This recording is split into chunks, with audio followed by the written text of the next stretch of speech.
Salut à tous et bienvenue sur l'Ours Polar. Je suis ravie de vous retrouver, j'espère que vous avez passé de belles vacances, que vous avez eu des lectures du tonnerre.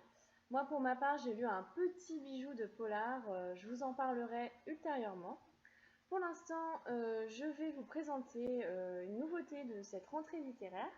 Il s'agit d'un premier roman de David Joy et qui s'intitule Là où les lumières se perdent chez Sonatine. Alors, l'histoire se passe en Caroline du Nord, donc sur la côte est des États-Unis.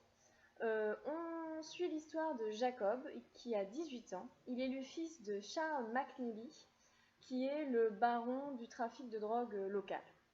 Donc, dès son plus jeune âge, en fait, Jacob a été complètement immergé dans cet univers mafieux.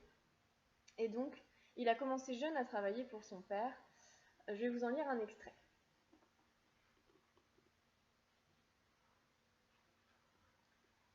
J'avais été entourée par la crystal meth toute ma vie, si bien que ça n'avait jamais été une drogue pour moi, juste un moyen de gagner de l'argent. Quand j'étais jeune, mon père me présentait ça comme si on faisait perdurer une vieille tradition familiale, une histoire qui remontait à la contrebande d'alcool dans des bagnoles trafiquées pour se faire assez de fric pour survivre à l'hiver. Ça ne semblait pas si terrible dit comme ça. Être hors la loi était juste une manière de gagner quelques dollars. Quand j'avais 9 ou 10 ans, j'ai aidé mon père à diviser de grands sacs de cristal en portions d'1 gramme, jamais moins. Et je percevais une part, comme la plupart des gosses avaient de l'argent de poche. Donc voilà, pour lui c'est tout à fait normal, quoi, voilà. C'est son lot quotidien, le trafic. Le hic, c'est que Jacob ne veut pas de cette vie, en fait. Il n'a pas envie de prendre la succession de son père. Et il rêve, en fait, c'est un rêveur, Jacob, il rêve d'une vie ordinaire. Si possible avec son amie d'enfance qu'il aime comme un fou, Maggie. Alors la relation entre ces deux-là, dès les premières pages, on sent que c'est un amour quasi impossible en fait.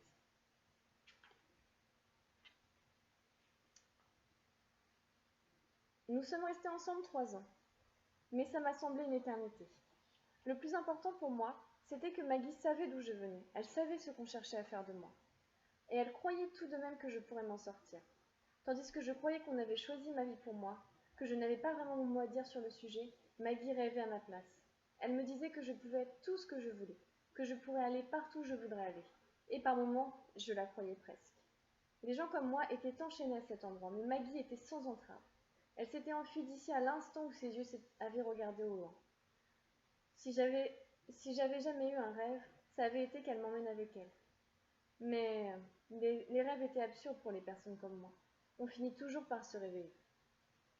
Donc voilà, dès le départ, on a affaire à ce jeune homme complètement blasé en fait, qui se sent enfermé, enchaîné, c'est le mot, hein, à sa situation, et qui va, tout au long du livre, il va essayer de s'en sortir. La question est, va-t-il réussir ou pas à s'en sortir? Ça, je vous laisserai en juger.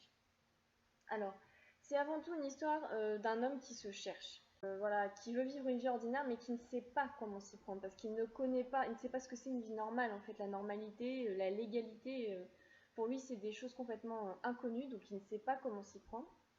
Et c'est surtout une relation entre un père et son fils. Donc son père, un père qui on va dire est vraiment enfin, détestable, voilà, c'est le bon mot.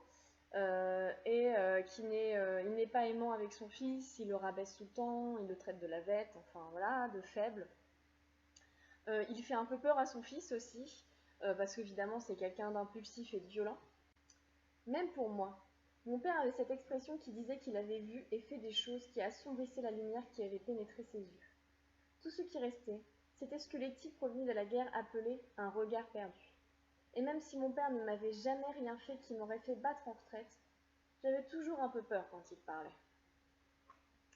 Alors, Jacob déteste son père.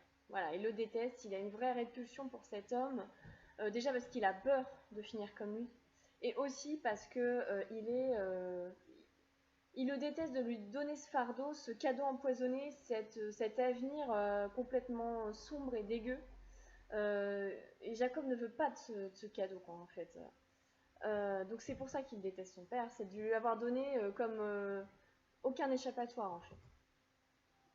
Malgré ce rejet mutuel, père et fils vont souvent s'entraider en fait, dans plusieurs situations où l'un ou l'autre va être dans la mouise. Euh, Ils vont se donner un coup de main à l'un l'autre. Il y a une sorte de jeu de je t'aime moi non plus entre ces deux hommes. C'est cette relation que j'ai le plus aimée dans ce livre en fait. J'ai beaucoup apprécié la lecture de ce livre, notamment la psychologie de Jacob. On est vraiment plongé dedans et dans son déchirement intérieur. La narration est très poétique. Vous avez peut-être aperçu dans les extraits que je vous ai lus, c'est très fin, enfin c'est fin et pas fin en même temps. Voilà, c'est tout en nuances, voilà, rien que le titre en fait, là où les lumières se perdent, je trouve ça vraiment beau. Le petit bémol, c'est cette relation entre Maggie et Jacob, donc la façon dont Jacob perçoit Maggie. Disons que j'ai trouvé ça naïf par moment. Il est vraiment, bon d'accord, Jacob est un rêveur, mais là c'était too much en fait. Par moment c'est un peu cucu, voilà, je veux dire franchement, et ça colle pas vraiment à l'image de bad boy de Jacob. Hein. Voilà, c'est un délinquant, c'est pas un enfant de cœur, donc ça, je trouve que ça collait pas. L'image qu'il donne de Maggie, par moment, on dirait une déesse intouchable. Enfin voilà, j'ai pas trop apprécié ça. Mais le reste, enfin pour le reste, c'est quand même un très beau roman noir, très émouvant. Voilà, c'est une belle surprise de rentrée et donc je lui ai donné donc ce petit bijou a 2 empreintes. Donc il y a certaines scènes qui sont dures. Voilà. Donc si vous aimez les lectures aux allures de tragédie grecque, précipitez-vous sur ce livre. Ce sera tout pour aujourd'hui. Je vous remercie de votre attention et je vous dis à très bientôt sur l'Ours Polar.